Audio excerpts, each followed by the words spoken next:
Here we are 1 week later, still power walking through this church. Let's leave.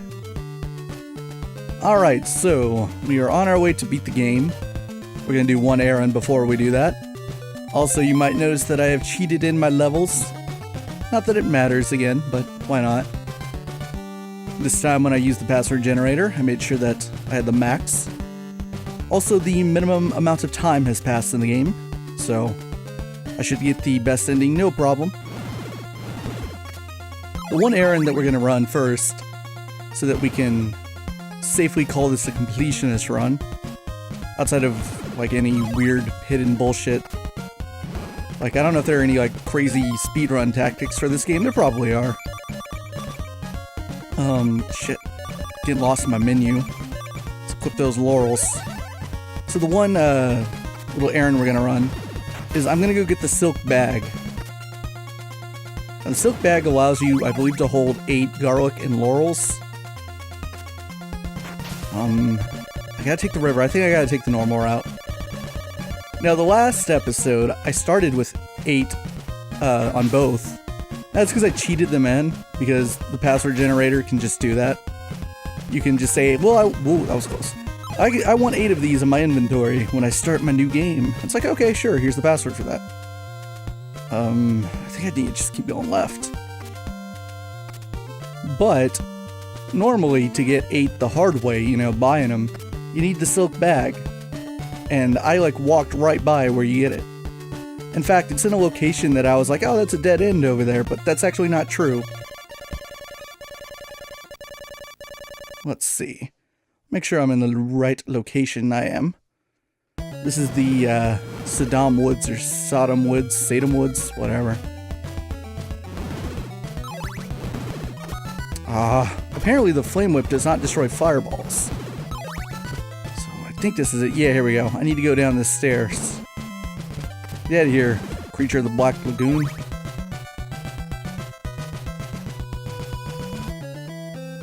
Why walk down like an... Oh, that was dangerous. So I'll take the safe way. It's like, what if I need my laurels, though? Oh, that's what happened. I hadn't realized. Thank you, Castlevania, for still having this bullshit in the final frickin' like 45 minutes or whatever. Okay, apparently you cannot make that jump. Great. Wonderful. Fucking make me use my laurels. Graboids. And they're strong. Man, I can't believe I'm gonna beat Castlevania II in 2017. What am I doing? Oh, right, I can reflect them. Too bad they don't do damage on the way back. Ah. Oh, these are strong skeletons. Get out of here, slime.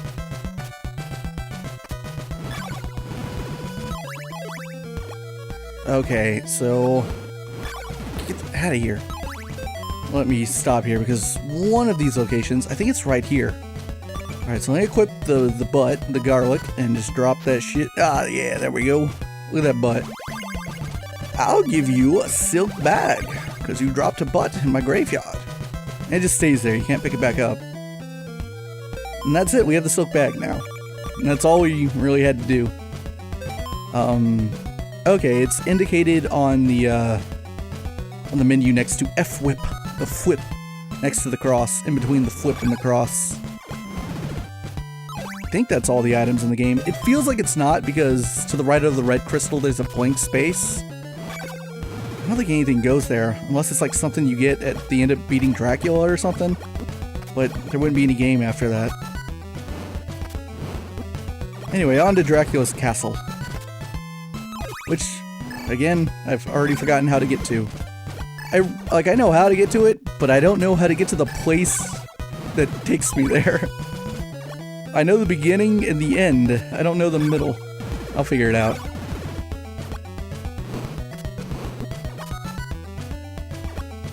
Actually, I think we're going the right way. I think this was on the way. I just need to go back up here and keep going to the left. It was actually like right next to where we came off of the tornado. I just forgot to go right at the new mansion.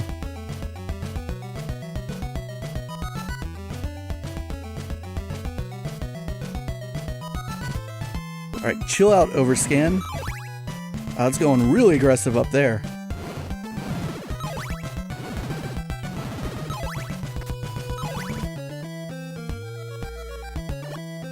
More adventures of Castlevania, more adventures of audio desync. It's really annoying. So, right at this exact moment, as the game goes silent, is where in post-production I am fixing it and recorrecting it.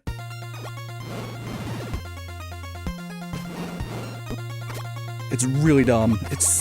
I don't know why it's doing that either. Mysteries of recording old games. Part of me is like prideful because I'm like, oh yeah, now there's, well, it probably exists somewhere. But I just like the idea that I have like 1080p 60 footage of Castlevania II on my channel, and it's not emulated, it's original hardware. Like, that's nice. Too bad it's a massive headache to actually record and edit. Goddamn ghosts. The Mummy Men! They made a comeback. So happy for them. One last bit of glory. Oh, god damn it, I have to do this again? Hopefully this is the easy one, not the bad one. Well, that's my fault. Thankfully, lives no longer matter. It isn't as though I have to buy anything else in the game. At least I don't think I do. So we gotta do this bullshit again. Well, actually, let me equip the holy water. It's kind of my, like, free go-to.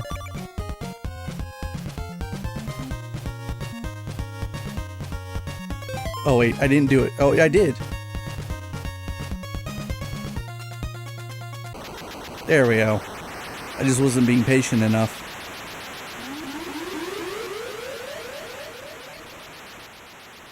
Take me away, tornado. Alright, now we go to the right. This is the new location we haven't been to. Ooh. These mummy men are aggressive. Also, did that heal me? That tornado? I think it did. That's weird. Oh, vultures. Oh no, wait, they're like griffin guys or something. I don't know. They're not very strong though. And they drop lots of hearts. Get out of here, Medusa. It's the town? Yeah, alright. Let's talk to these people. I want to talk to you. Whoops.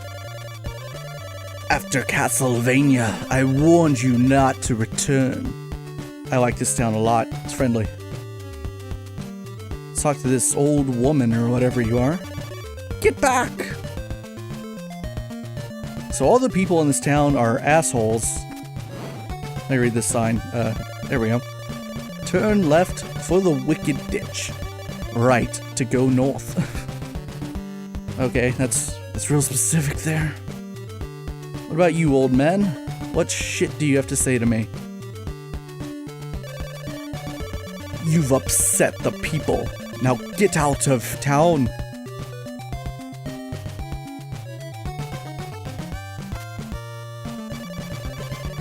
The cross in Laruba's mansion must be found. I think that's accurate. If I'm not mistaken, that is the cross we have, and it was Laruba's mansion that we got it at. Alright, so there's my health. Let me actually just look at the guide here, because I want to make sure that that is indeed accurate. Yep, that's like the one bit of useful information you're gonna get in this town. Okay, apparently that someone in that building sells laurels. So what's the deal with this town? Why is everyone so mean? Well, we're getting pretty close to Dracula's castle. And the people in that town blame Simon Belmont for the fucking curse on the land. They're like, you asshole. This is your fault. And they're not technically wrong. I mean, when you stop and think about it, let me equip the stupid rib. When you stop and think about it, Simon Belmont's kind of a shitty Belmont, isn't he? Now, I like Castlevania a lot. I'm not going to get my exact, like, years right, but the Belmonts have been getting rid of Dracula for centuries, or at least by the end of the timeline they have.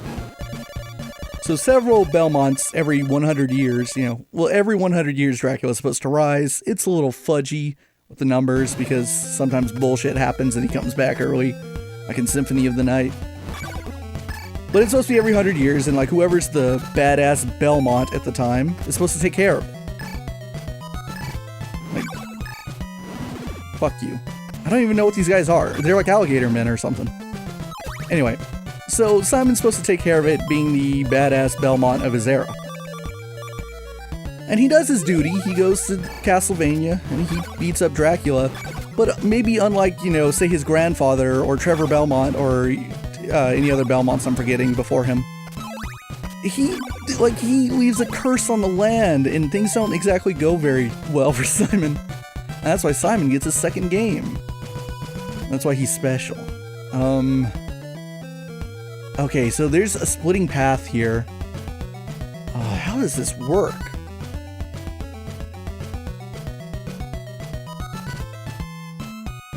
Let's see. Okay.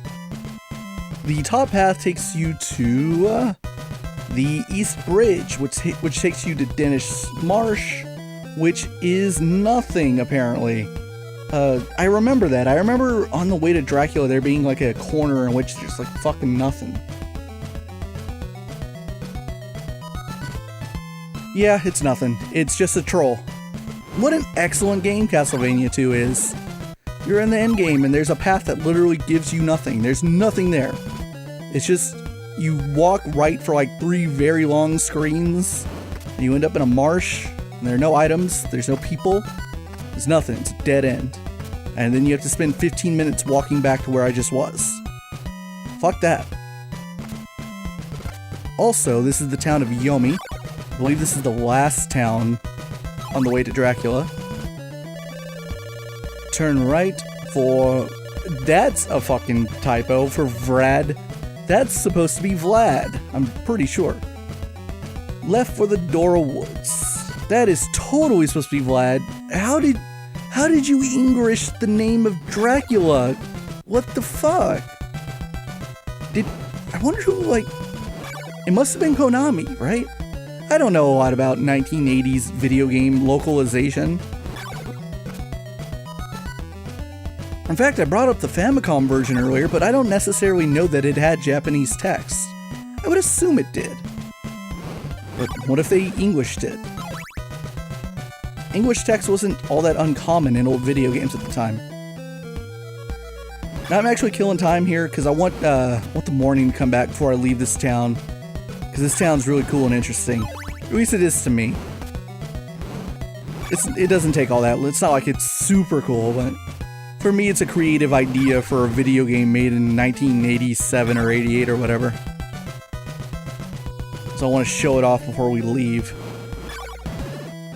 In the meantime, I will smack the crap out of these bats.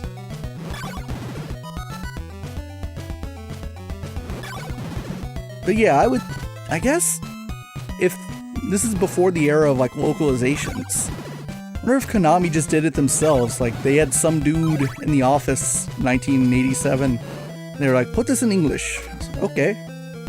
And this is what we got.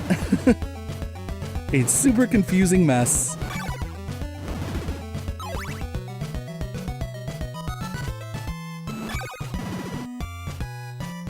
Although, I guess that's better than what Castlevania 3 is.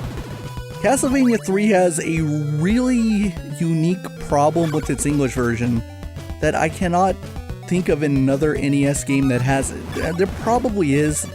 Oh, that was close. I almost got hit by that bat. That was the last split second. I was like 1 frame away from it. He was right in my ass. Alright, this is the town of Yomi. So this place sucks. It's not too colorful. No one in this building. The reason I wanted the sun to come out is because you will note that there's no one. There's only actually one person that lives here, but the town's pretty much dead. This is the closest town to Castlevania, to Dracula's castle. And this is the only living person here. Let's live here together. And that's all you get.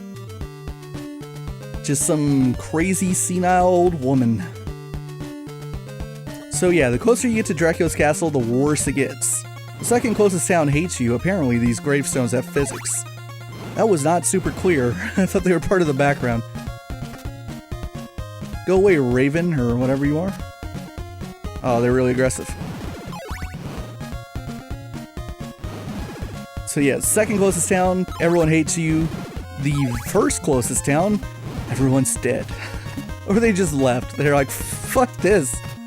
Goddamn mummies always knocking on my door. Okay, how does this work? I think to get up here, I need to use the... Or can I just whip it? How does this work again? Because I know you have to get the cross. Okay.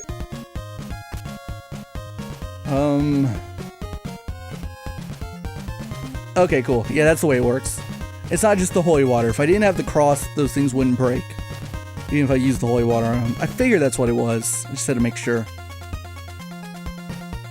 I just remember that factoid. That's not a good word, by the way, factoid. Oh, this is Castlevania, by the way. This is the last level. We crossed the bridge. And now you're here. This is Dracula's castle.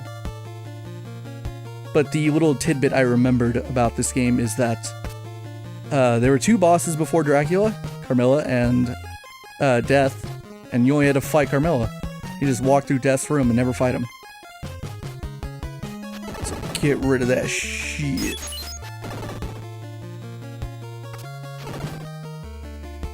Now, disappointingly, there's nothing in Dracula's castle. Nothing. Again, this is where my previously mentioned idea of potentially like throwing in some classic Castlevania levels when the player entered like a new mansion or a dungeon or whatever would come really in handy. That would have been super cool, but didn't happen.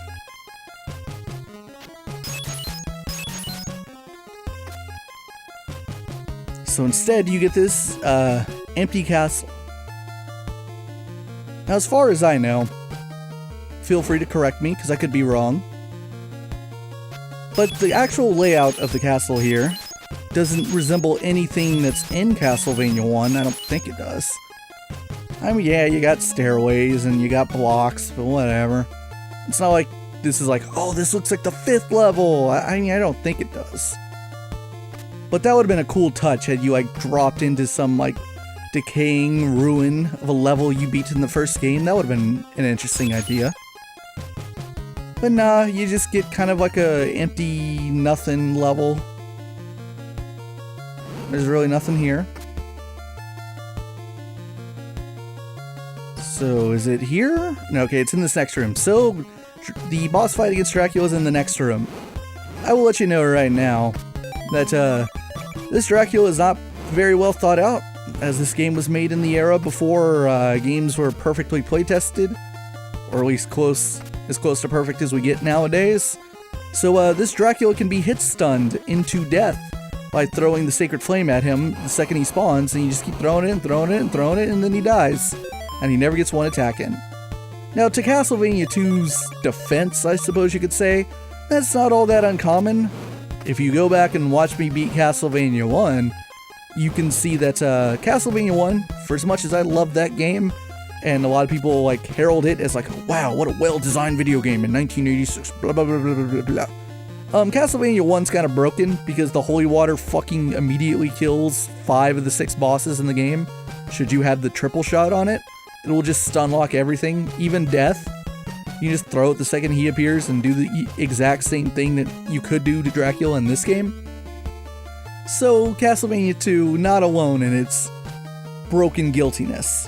Now that said, I will try to defeat Dracula legit. I should have equipped the golden knife. Oh well. And if I die, then we'll cheat. And then I'll use the Sacred Flame. Okay, let me equip the golden knife. I think that's the best thing I got. Oh, I got hit jumping into him. So we'll fight him legit like we did Carmilla.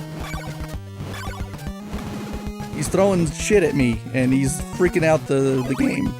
He's going nuts. Oh. He's dead. And that's it. That's Castlevania II. And I'm pretty sure this is the best ending. Now, as this game was made in the 1980s, the text will crawl as slowly as possible. And you get your nice ending. For some reason, Simon's praying at Dracula's grave, which doesn't quite make sense. The encounter with Dracula is terminated. Well, at least they put Simon Belmont in, so that, I mean, his Japanese name is Simon Belmondo, so they changed that at the very least. Simon Belmont has put an end to the eternal darkness in Transylvania. Way to go, Simon. I mean, you really haven't, because Dracula keeps coming back for like 400 years after this, but whatever. His blood and sweat have penetrated the earth and will induce magic and happiness. That is the most Japanese thing. For those who walk on this land. Yes, he has penetrated the earth with his blood and sweat, and to induce happiness and magic.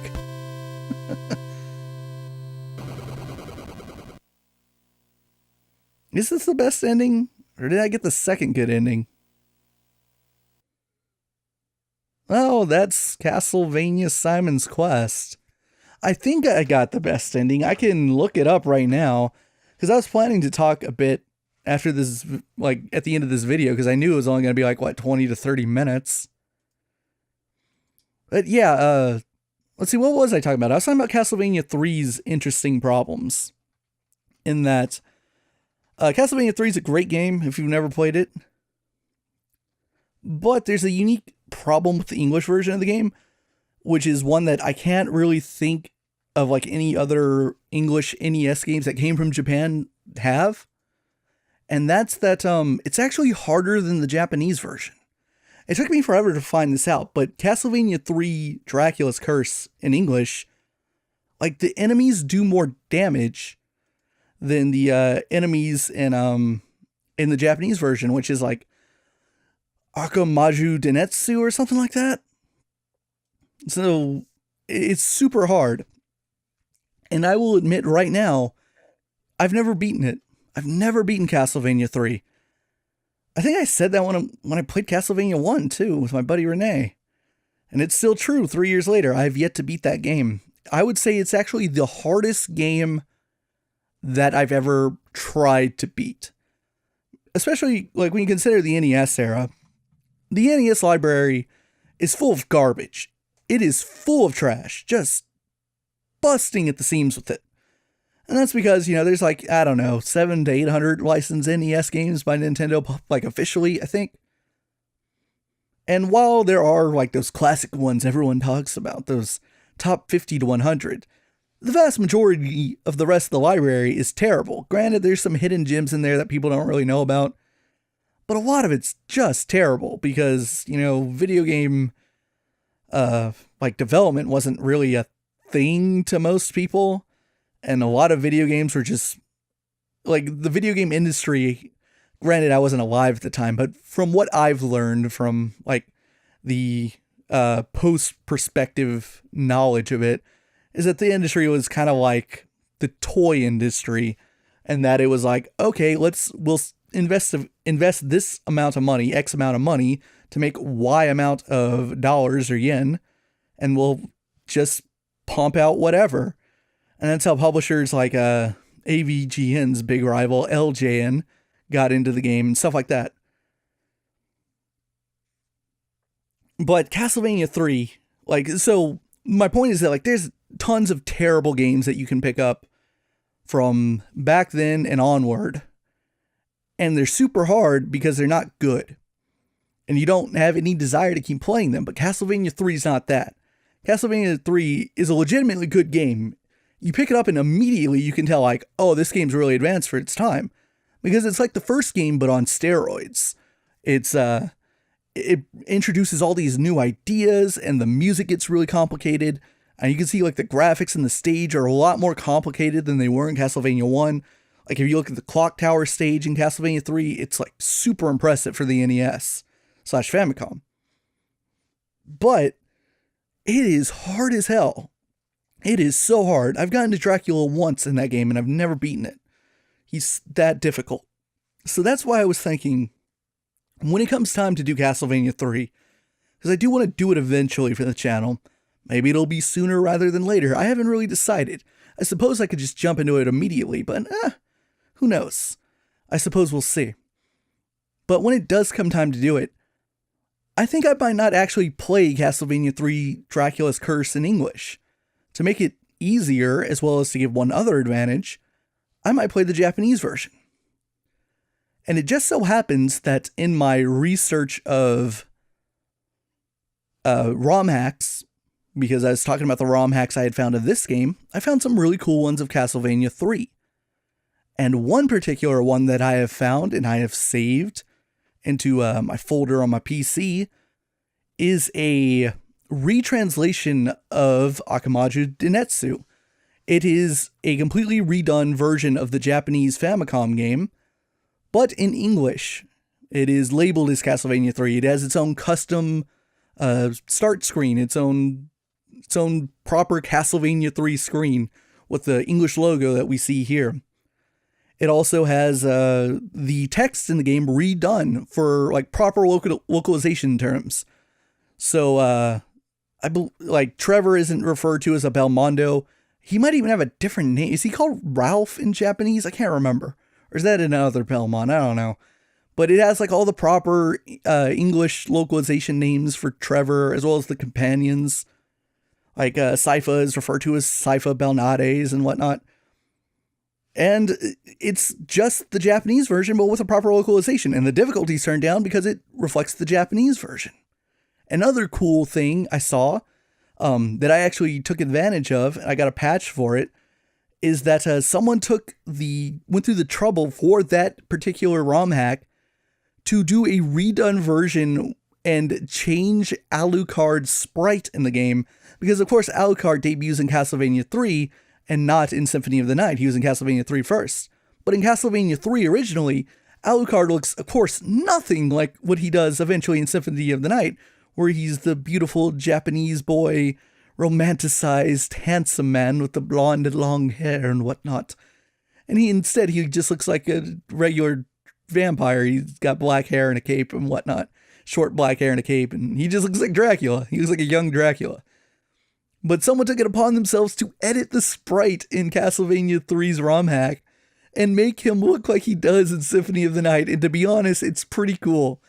It's a really cool retconning, to be perfectly honest. I'm super into it, which is what they did in the Netflix series. Alucard looks like how he eventually does in Symphony of the Night and onward, versus how he originally actually did in Castlevania 3, and I'm fine with that. I am totally okay with the retconning of like the original like Castlevania look into the more romanticized version that was spawned by. I feel bad. I'll look up her name right now because I don't know her first name. I know her last name. Ayami Kojima, that's her name. The artist who did the official art for Symphony of the Night and then went on to do the official art for many Castlevanias. I'm super okay with the retconning of old Castlevania art into her art style. I think it's great. Some people don't like the redone sexy version of Simon Belmont, which appeared in, I believe, Castlevania Chronicles for PlayStation. Not me. I love it. I will take sexy anime Simon Belmont over like Conan the Barbarian warrior version or whatever. I think the sexy one's way cooler. I also really love the fact that Richter Belmont got retconned from being like knockoff Ryu from Street Fighter and to just being a handsome dude. I'm super into it. I feel like that's the official Castlevania art style. That's the canon, and you can fight me over it. Alright, that's it for Castlevania 2. Eventually we'll pick up and we'll do more Castlevania. Maybe the next one will be 3. Maybe it won't. I could always just break off and do other games. There are a lot of great ones out there, obviously. Someday I would love to do Symphony of the Night, of course. Everyone loves that game. Personally, I love it too, but I might... Well, I know for a fact that I love Rondo of Blood just a bit more.